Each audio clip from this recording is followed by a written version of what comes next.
So if Michael isn't happy at the work that he's doing and he feels he's doing the lion's share, the donkey work, this is an opportunity for Michael to say, team, time out. This is how I feel. I need support. I need help. And it's honesty, transparency is key in the world of Agile. We don't hide stuff, we don't sugarcoat it. So there's a lot of the psychology that must first be in place. The right attitudes must be in place. The right people must be on the team. And if that isn't happening, then it's hard for you to really be in the spirit of Agile. Does that make sense? It makes perfect sense, especially if you inherit a team that has a culture that's divisive.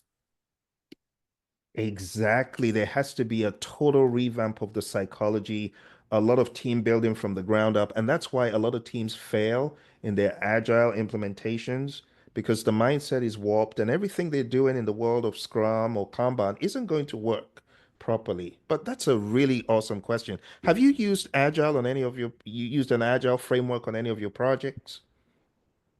I use Agile from my perspective, but it's not a cross-functional action that's used in an organization because the culture is so toxic. It couldn't be adopted. It's too competitive.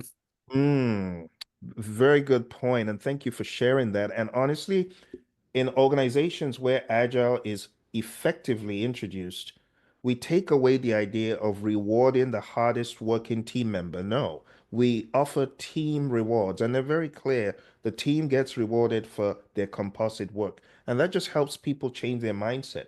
So the competition goes away. Or an example of a team that was told, oh, if you find more bugs, you get rewards. So the team was in cahoots with each other. The developers would put in soft bugs, so the testers would find more bugs and get rewarded. And that's the kind of bad collaboration we don't want. So we want more like a composite reward than saying, oh, the testers get rewarded and the developers we don't want that. So a lot of it is psychological. And right from the beginning, as you're introducing Agile, it needs to be done with a lot of team thought, team building, team bonding, safe spaces. We want a safe space.